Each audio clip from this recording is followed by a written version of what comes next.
Seja muito bem-vindo, eu sou Luciano S. e esse é o canal Casos Sobrenaturais Reais. Não deixe de fazer a sua inscrição e ativar o sininho para não perder os próximos vídeos e escreva nos comentários de que cidade você está nos assistindo. Desde já, o nosso muito obrigado.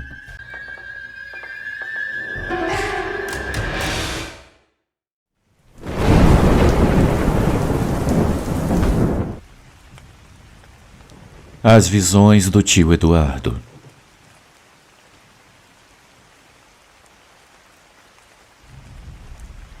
Boa noite, Luciano. Meu nome é Vilma e eu gostaria de compartilhar com você e os amigos do canal um fato que acompanha a família do meu marido. O tio dele, o Sr. Eduardo, trabalhava como vigia noturno em um laboratório farmacêutico no bairro do Jabaquara, na zona sul de São Paulo. Por volta da meia-noite, fazendo a ronda, verificando que estava tudo em ordem, ele parou numa pequena área de observação. O dono desse laboratório na época já havia falecido há 2 anos. Mais ou menos por volta das 2 horas da manhã, ele estava sentado em uma cadeira nessa área de observação quando ele ouviu passos bem pesados descendo a escada. Ao se levantar para verificar quem era, ele olhou para o topo da escada de madeira e ele viu o dono do laboratório já falecido descendo as escadas. O Sr. Eduardo contou que não sentiu medo e ele ficou observando aquela figura que desapareceu assim que chegou no último degrau. Essa situação, que para a maioria de nós arrepia até o ossinho do cóccix, era rotina para aquele homem. Em um final de semana, ele foi para a cidade de Garça, no interior de São Paulo, onde moravam alguns dos nossos parentes. À noite, ele estava sentado na área externa da casa, que ficava próxima a uma encruzilhada, quando ele viu um enorme caixão preto cruzando a rua, mais ou menos a 2 metros de altura, permanecendo ali por alguns instantes e desaparecendo em seguida. Meus amigos, eu saliento aqui que esses acontecimentos têm muito mais de 50 anos, numa época onde imperava o respeito e a credibilidade. Muito obrigado ao canal pela oportunidade de contar essa história.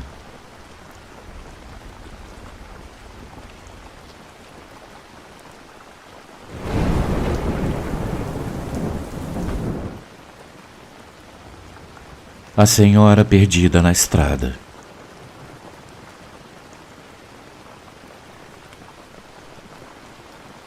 Boa noite a todos. Eu me chamo Luciana e eu moro na cidade de Magé, no interior do estado do Rio de Janeiro. O que eu venho contar hoje é um episódio muito estranho que me aconteceu quando eu comecei a trabalhar como bilheteira em uma cabine de pedágio em uma rodovia que corta o bairro aqui onde eu moro. Quando eu consegui esse trabalho, a primeira coisa que me disseram foi que os turnos da noite eram tranquilos, quase entediantes. Eu não teria que lidar com o trânsito pesado do dia e, além disso, eu sempre gostei da noite, do silêncio, da estrada vazia, das luzes dos faróis iluminando a escuridão. Era algo quase hipnótico. Naquela noite, como em muitas outras, eu estava com a minha colega na cabine ao lado. Nós não falávamos muito, mas sempre trocávamos cumprimentos quando algum carro passava pelo pedágio. As horas passavam devagar e normalmente só víamos 1 ou 2 carros por hora. Não era incomum reconhecer as pessoas que passavam por ali, motoristas de longas viagens, caminhoneiros ou apenas quem preferia dirigir de noite para evitar o calor do dia. Então eram cerca de 2 da manhã quando aconteceu. Um carro pequeno se aproximava lentamente. Era um daqueles modelos antigos e o motor parecia cansado. Mas não foi isso que chamou a minha atenção, e sim a motorista. Eu a reconheci imediatamente, embora eu não me lembrasse de quando eu a tinha visto pela última vez. Talvez ela já tivesse passado por ali em outro turno, não sei, mas algo em seu rosto me parecia familiar. Ela parou bem em frente a mim. Era uma mulher de uns 50 ou 60 anos, com cabelo grisalho preso em um rabo de cavalo. Seu rosto estava cansado, como se ela estivesse dirigindo há horas sem parar. Eu cobrei o pedágio e ela sorriu para mim, mas foi um sorriso estranho e forçado. Eu devolvi o troco e, sem dizer mais nada, ela seguiu em frente. Eu fiquei observando pelo retrovisor até que as luzes traseiras do carro desapareceram na escuridão. Tudo até então parecia normal, mas algo me deixou inquieta. Não era só o sorriso dela, havia algo mais. Talvez fosse a solidão do turno noturno que estava começando a brincar com a minha mente. Então passou cerca de 1 hora quando a minha colega me chamou da cabine ao lado. "Você está vendo isso?" Ela perguntou, apontando para a estrada. Eu olhei na direção que ele indicava e eu vi uma figura se aproximando a pé pelo acostamento. Naquele horário não era comum ver alguém caminhando por ali, muito menos no meio do nada. Eu observei mais atentamente e eu senti um calafrio ao perceber que era uma mulher. À medida que ela se aproximava, meus olhos começaram a distinguir mais detalhes. O seu cabelo era grisalho e estava preso em um rabo de cavalo. O seu rosto pálido e o seu andar era lento, como se cada passo exigisse um enorme esforço. "Luciano, parece mentira, mas era a mesma mulher que havia passado de carro pela minha cabine pouco mais de 1 hora atrás." Eu estava surpresa e a minha colega também notou. "É a mesma senhora, não é?" Ela perguntou incrédula. Eu balancei a cabeça em silêncio, tentando entender o que estava acontecendo. Será que o carro dela tinha quebrado mais adiante e agora ele estava voltando a pé para pedir ajuda? Parecia lógico, mas algo não se encaixava. Ela se movia de maneira estranha, como se estivesse desorientada, e o mais perturbador era o seu rosto. Ela estava chorando, mas não era um choro comum. Era um choro descontrolado, quase silencioso. Mas a dor em sua expressão era inegável. A mulher continuava caminhando em nossa direção sem dizer uma palavra, apenas com aquela angústia estampada no rosto. Eu decidi sair da cabine. Eu precisava saber o que estava acontecendo. Talvez ela precisasse de ajuda. Eu atravessei a estrada, mas antes que eu pudesse alcançá-la, um caminhão apareceu em uma das cabines. As luzes brilharam com força, me cegando por um instante, e o barulho do motor quebrou o silêncio da noite.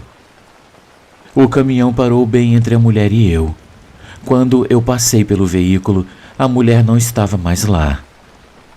Eu procurei ao redor, olhei para todos os lados, mas não havia sinal dela. Ela não poderia ter ido muito longe. Era como se a terra a tivesse engolido. Eu voltei para a cabine confusa. A minha colega me perguntou se eu a tinha encontrado, e quando eu disse que não, que ela simplesmente havia desaparecido, ela também não soube o que dizer. Ficamos em silêncio o resto do turno, cada uma imersa em seus próprios pensamentos, tentando entender o que tínhamos acabado de presenciar. A noite continuou sem mais incidentes, mas a imagem daquela mulher chorando ficou gravada na minha mente. Eu não consegui dormir bem quando eu cheguei em casa, e no dia seguinte eu me senti mais cansada do que o normal. Horas depois, quando eu voltei para o turno noturno, foi quando eu soube da notícia. Um outro colega que trabalhava durante o dia me contou que havia acontecido um acidente trágico na estrada a poucos quilômetros de onde eu estava. Um carro saiu da pista e bateu em um poste. A motorista, uma mulher de uns 50 ou 60 anos, morreu na hora. Luciano, meu sangue gelou ao ouvir aquela descrição. Era ela, a mesma mulher que havia passado pela minha cabine na noite anterior. Como era possível que ela tivesse morrido naquele acidente se a vimos andando depois? Aquilo não fazia sentido. Eu pedi para ver as gravações das câmeras de segurança da minha cabine, buscando alguma prova de que não estávamos ficando loucas. E lá estava o carro da mulher quando ela pagou o pedágio. Mas nas gravações do horário em que a vimos andando, não havia nada. Nenhuma imagem dela e nem de ninguém caminhando pela estrada. Apenas o caminhão chegando e eu parecendo uma idiota procurando por alguém que não existia. A única explicação que eu consigo encontrar, por mais absurda que pareça, é que o que vimos naquela noite não foi mais do que um eco, uma espécie de reflexo do que tinha acabado de acontecer. Talvez sua alma, perdida e confusa, tenha passado por ali depois que o carro se acidentou mais à frente. Desde então eu não consigo parar de pensar nela e no seu rosto desfeito pelo choro, no seu estranho sumiço atrás do caminhão. Talvez ela estivesse pedindo ajuda, ou talvez o impacto do acidente tenha sido tão grande que a sua alma ficou vagando pela noite. Meus amigos, o que eu espero é que ela esteja finalmente em paz. Seja como for, aquela noite me mudou. E embora eu não possa explicar o que aconteceu, uma parte de mim sempre estará de olhos abertos, esperando ver novamente aqueles que por algum motivo não conseguiram chegar ao seu destino. Muito obrigado a todos pela atenção e uma ótima noite.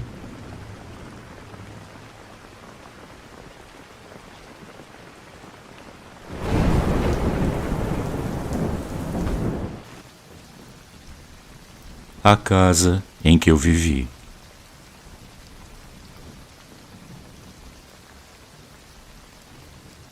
Olá, Luciano. Olá, amigos do canal. Hoje eu gostaria de falar sobre um determinado período da minha infância. Eu morei com a minha avó desde meu nascimento até os meus 12 anos de idade e na casa na qual eu cresci, eu presenciei vários fenômenos. Também ouvi muitas histórias contadas pela minha mãe sobre estranhos acontecimentos que ocorreram com ela nesta mesma casa. Minha avó sempre atribuiu esses acontecimentos a uma certa vizinha que morava na casa ao lado e ela a acusava de praticar feitiçarias contra ela e a sua família.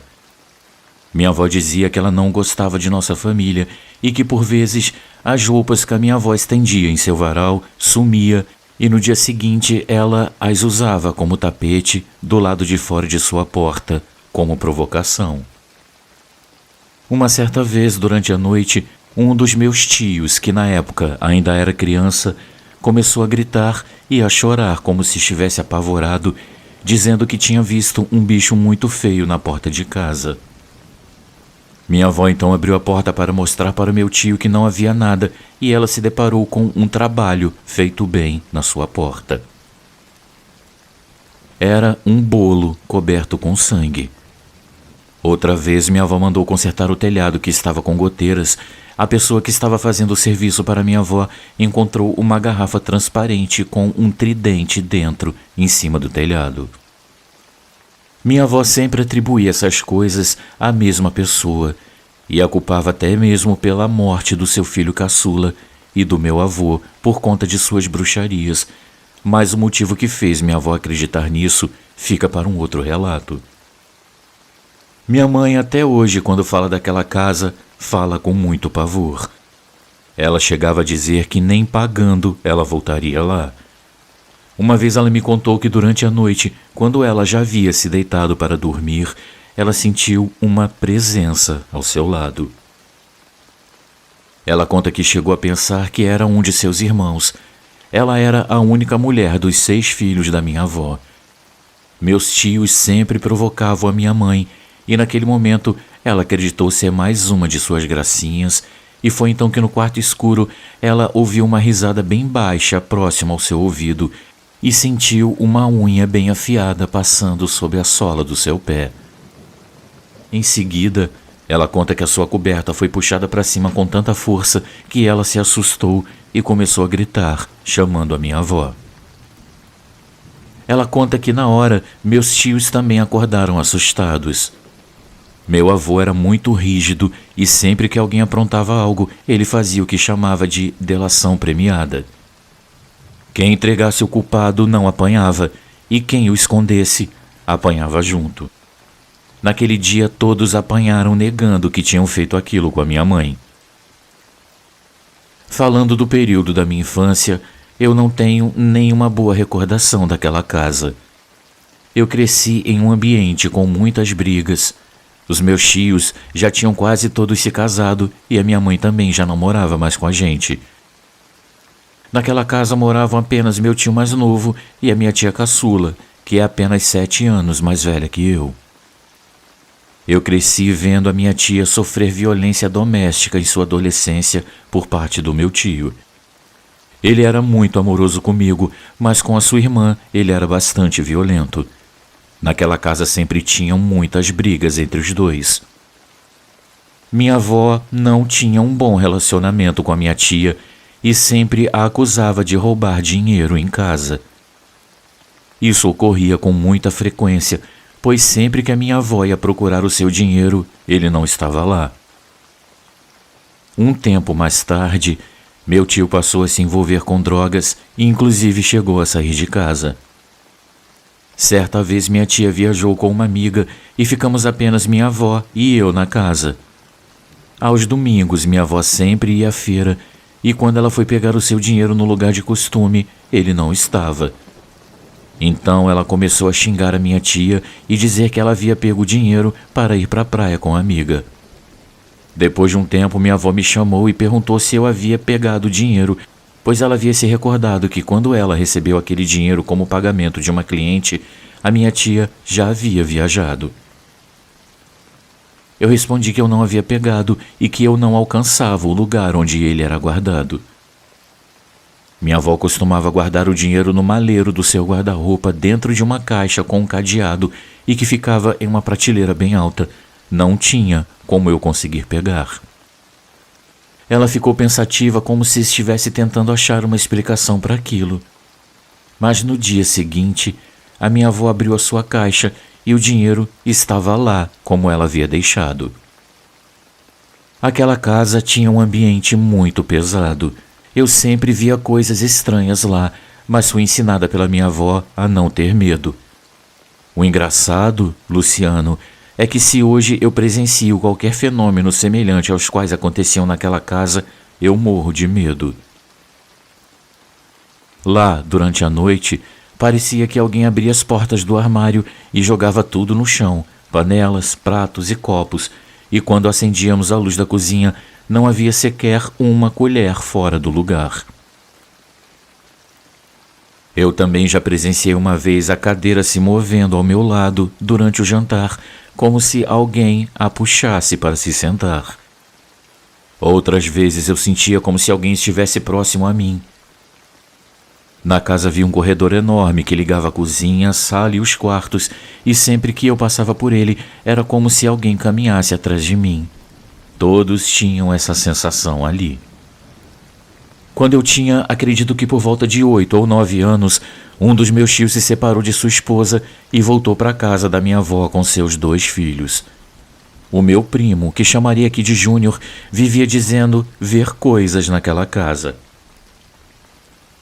Ele não ficava sozinho em nenhum dos cômodos, e às vezes, quando estávamos brincando e eu dizia que ia ao banheiro, ele queria ir junto comigo porque tinha medo de ficar sozinho, e meu outro primo, o seu irmão, sempre se aproveitava desse medo que ele sentia para assustá-lo.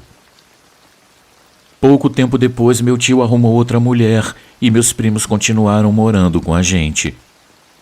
Eu costumo dizer que a missão da minha avó foi criar os netos. Bem, sobre a minha tia, ela era muito mal-humorada e sempre implicava com a gente enquanto brincávamos. Ela dividia o quarto com meus primos enquanto eu dormia com a minha avó desde o falecimento do meu avô. Certa vez, meu primo passou a querer tomar meu lugar e dormir com minha avó. Nós brigávamos por isso e eu nunca deixava, até que uma certa vez, enquanto brincávamos, ele disse que às vezes acordava durante a noite, ouvia a voz de um homem falando com a minha tia e ela respondia.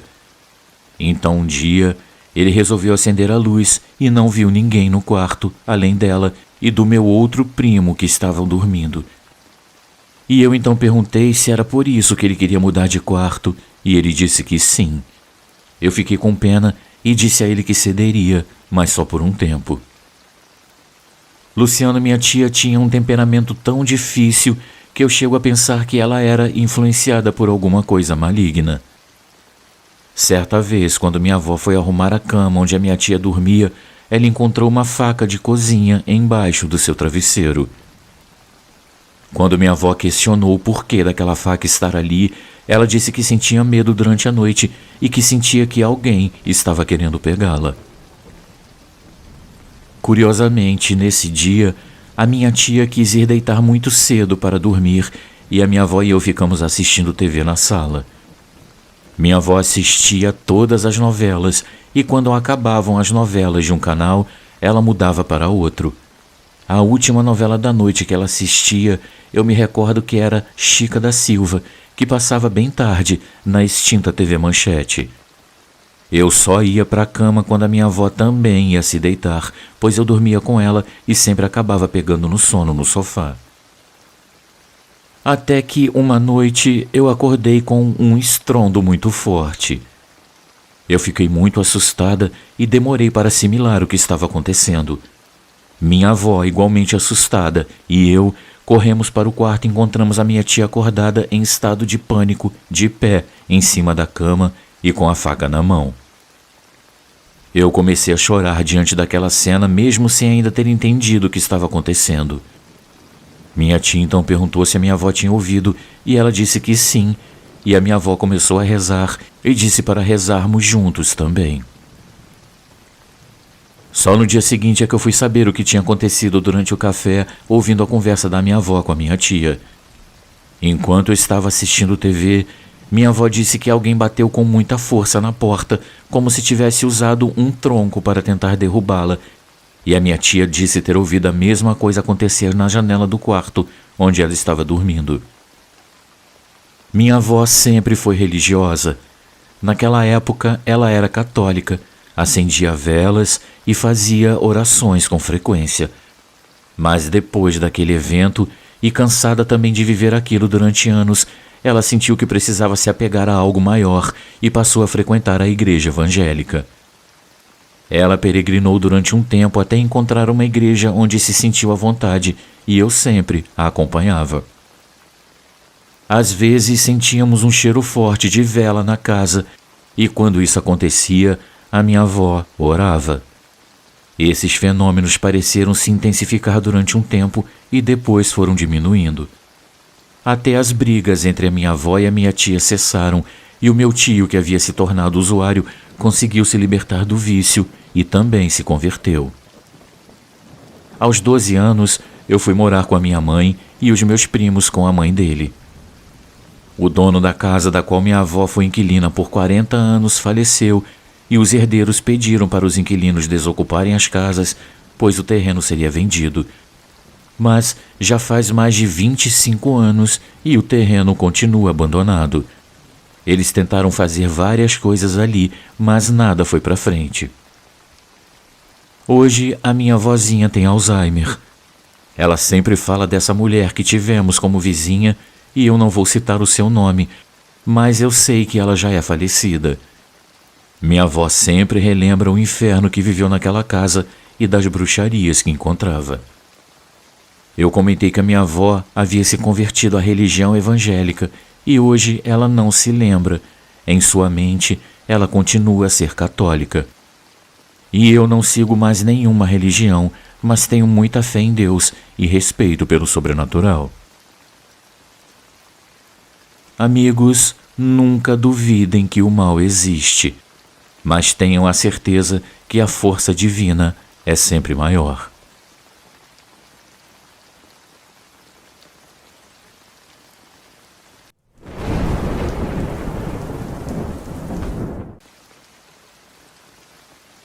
A festa.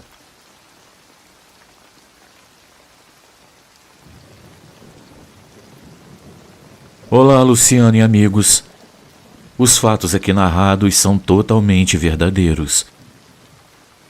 Certa feita, uma amiga me convidou para passar o final de semana em sua casa, pois ela havia combinado uma reunião com outros amigos para um torneio de buraco, e assim as parcerias estariam completas. Depois de algumas horas de entretenimento, as pessoas se despediram e se foram. Então a minha amiga fez uma cama sobre o tapete da sala entre o sofá e a estante para podermos nos deitar. Quando nos deitamos, ficamos com a cabeça para o lado do sofá. E assim que eu me deitei, eu logo adormeci e em algum momento eu acordei para ir ao banheiro. E ao voltar, eu me deitei novamente e assim que eu me ajeitei, eu senti todo o meu corpo ficar paralisado. Eu tentava falar e a voz não saía, então eu comecei a entrar em pânico. Nisso, eu vi a parede embaixo da janela transparente como se fosse feita de vidro e que tinha uma passarela pelo lado de fora. Nesse momento, começaram a entrar várias pessoas vestidas com roupas típicas do início do século XX. Os homens tinham os sapatos cobertos com pedaços de couro como enfeite e todos portavam chapéus. Luciano, eles fizeram uma verdadeira festa. Abriram armários, pegaram copos, brindaram, conversaram durante um tempo que me pareceu ser enorme. Então, de repente, uma senhora com um vestido longo entrou no espaço entre a minha amiga e eu e começou a perguntar para a minha amiga: "Cadê? Onde está? Eu preciso saber."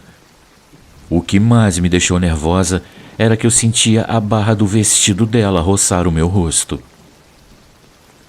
Luciano, meu amigo, eu perdi a conta das vezes que eu tentei iniciar um Pai Nosso e não consegui continuar. Logo depois essa senhora chamou os outros e eles saíram pelo mesmo caminho e se foram. Levei um bom tempo para voltar ao normal. Eu não sei quem eram aquelas pessoas.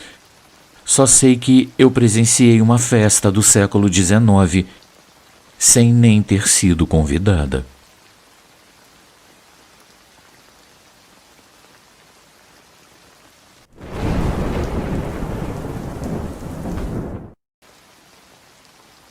Uma voz no meu ouvido.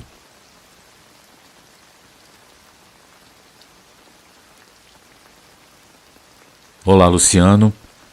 Hoje eu venho contar uma experiência que eu tive quando as minhas 2 filhas eram pequenas. Eu trabalhava muito e a minha esposa também, pois tínhamos, além das meninas, um menino em idade escolar.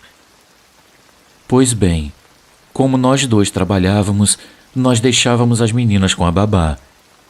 De manhã, ela as levava para a escola, as pegava de volta ao meio-dia, dava o almoço e depois ia embora. Elas ficavam até cerca das 4 da tarde, sozinhas em casa. Um dia, eu estava no trabalho quando eu ouvi uma voz sussurrando no meu ouvido: "Vá para casa." Eu não dei importância e segui o meu trabalho, mas então aquela voz voltou a sussurrar a mesma frase no meu ouvido: "Vá para casa." Luciano, me bateu um desespero tão grande que eu larguei tudo o que eu estava fazendo, peguei o meu carro e saí como um louco para casa. E chegando lá, as minhas meninas estavam lavando o piso e o ventilador estava ligado em uma extensão que estava praticamente de molho na água que estava em um balde. Quando eu olhei aquela cena, eu corri e desliguei tudo, pois elas estavam a ponto de deixar todo o chão eletrocutado e uma descarga elétrica como aquela, naquele momento, com certeza, as matariam. Luciano, eu juro que eu chorei muito ajoelhado ao chão e agradeci a quem quer que fosse por ter me dado aquele aviso, através daquela voz.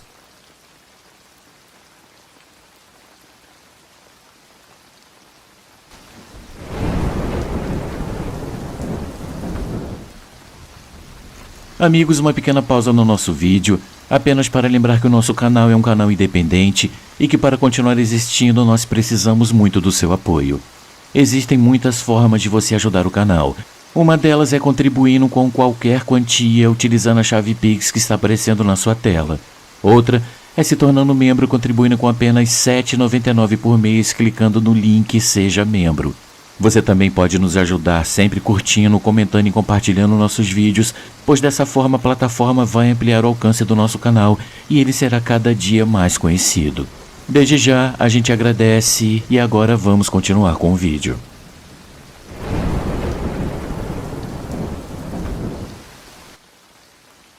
O médico fantasma.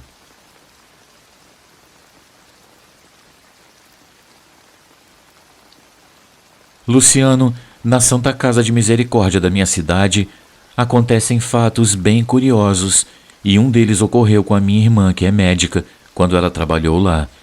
E é esse fato que eu vou contar agora. Em uma tarde, enquanto ela estava passando para visitar os pacientes, ela começou a se sentir incomodada, pois há alguns dias ela estava sentindo que havia uma presença caminhando ao seu lado, além de uma inexplicável dor nos ombros. Então ela entrou no quarto de um dos pacientes, consultou o doente e lhe deu alta. Foi aí que uma coisa muito estranha aconteceu. O paciente, depois da consulta, disse a ela: "Doutora, agradeça ao doutor que veio me visitar e diga a ele que eu segui os conselhos e fiquei bom mais rápido." Minha irmã estranhou o comentário, pois o paciente era só dela e na ficha médica não constava nenhum outro atendimento. Curiosa e muito intrigada, ela perguntou-lhe como era esse médico e que dia teria ocorrido essa consulta. O paciente respondeu que o médico era calvo, bem alto, magro, usava óculos e era de meia idade. Minha irmã logo percebeu que a descrição batia com a de um médico amigo dela que havia morrido há cerca de um mês, vítima de um infarto. Com muita calma e não acreditando no que havia ouvido, ela pediu que os residentes que estavam acompanhando o atendimento se aproximassem e pediu que o homem repetisse a descrição do tal médico. Para desvendar o mistério, ela resolveu perguntar ao paciente a data dessa consulta e se ele conseguia se recordar do nome do médico. O paciente lhe disse que não se recordava da data exata, mas que ela havia acontecido há cerca de 3 ou 4 dias, acrescentando que esse médico havia entrado junto com a minha irmã e que não falou nada durante a consulta dela, mas quando ela saiu, ele o consultou e lhe disse que teria alta em breve, pois não se tratava de nada grave. Todos ficaram boquiabertos, pois em todas as visitas que a minha irmã fez naquele dia, ela estava sozinha, apenas acompanhada dos residentes, e o relato daquele homem descrevia exatamente o médico que havia falecido. Mas o mais maluco dos momentos aconteceu agora. O homem disse para minha irmã perguntar o nome do médico para ele, posto que ele estava parado atrás dela, com as mãos em seu ombro. Luciano, eu cheguei a conhecer esse médico. Eu já fui à casa dele com a minha irmã. Ele foi professor dela e depois virou seu amigo e colega de profissão. Pouco antes dele falecer, a minha irmã estava magoada com ele por alguns motivos profissionais. Eu acredito que ele não havia se conformado com sua morte, ou então ele não sabia que estava morto. No dia em que esse fato ocorreu, ela veio tomar café na minha casa e me contou o ocorrido e que depois disso ela entrou em uma sala no hospital que estava vazia e falou em voz alta: "Você está morto, meu amigo. Descanse. Aqui não é mais o seu lugar. Além do mais, você nem trabalhava nesse hospital." Os alunos também conheciam esse médico porque ele foi professor da faculdade de medicina, onde a minha irmã também dava aulas. Para deixar claro, a faculdade funciona em um hospital-escola e algumas aulas são dadas na Santa Casa para os alunos que fazem residência. Depois disso, nunca mais ela sentiu dores nos ombros e nunca mais sentiu essa presença que a acompanhava. Luciano, eu resolvi escrever esse relato porque eu fiquei internada hoje na Santa Casa e eu me lembrei desse episódio. Eu quero prestar a minha singela homenagem póstuma a um médico que, apesar de não ter resistido às tentações do dinheiro, mesmo assim foi um grande homem e um excelente amigo, além de um ótimo profissional. Esteja onde estiver, Dr. Mastriani, espero que o senhor esteja bem e cuidando das pessoas. Um beijo da sua amiga e paciente, Júlia.